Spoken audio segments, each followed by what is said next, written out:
Hey everybody, it's Lynn from A Bit of Birdsong. I recently got my hands on some really nice, heavy paper, sort of like a paper bag from the grocery store, but this is heavier. I took about 5 big pieces and folded them in half, and I thought I was recording, but I guess I didn't have my camera on. But I just put those pages under the sewing machine needle and stitched them into a book rather than using a needle and cord. I used some of my leftover white cotton fabric to glue onto the binding, and then I used another strip of a lighter weight fabric to make a fabric flower. So I just took this back to the sewing machine and sewed the flower into place.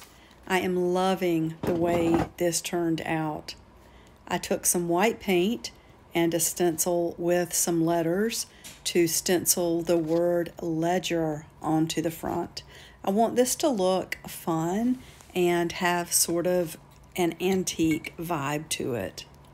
I knew I wanted some sort of additional lettering or stamping on the front, so I took a wet paintbrush and wet the front of the journal, not too much, but just enough so that the ink from these stamps would really soak into this thick paper. I went back and added some water to some places where I wanted it to run a little bit and look old. I love the way all of these stamps work together. I love the way this turned out. I have found myself lately needing a place to write down thoughts that are just sort of like brainstorming, just a barrage of different thoughts about some things that I'm doing in my life, my personal life and my business life. I don't really want to put them in my little journal planner, and sometimes I feel like writing so much out at one time. I wanted some pages where I can just sit down with a pen of some sort and just scribble and doodle and get these thoughts out onto paper. I also wanted a place where I could do this in a way that ends up being really pretty.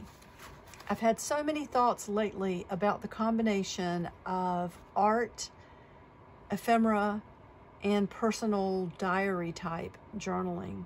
It can all come together and leave behind something really, really beautiful. Of course, your very most private thoughts you don't want to put on display. An old scrapbook or an old journal, an old ledger. It is so thrilling to find one because it's a piece of history. We are making things too that are going to be left behind, and I've been drawn more and more towards making something that reflects who I am and thoughts that I've had, lessons that I've learned, things that are going on around me.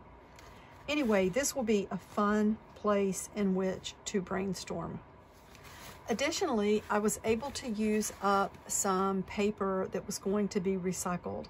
I was lucky enough to get my hands on this paper, so I'm going to use it. Thank you so much for watching. I will be back really soon. Bye for now.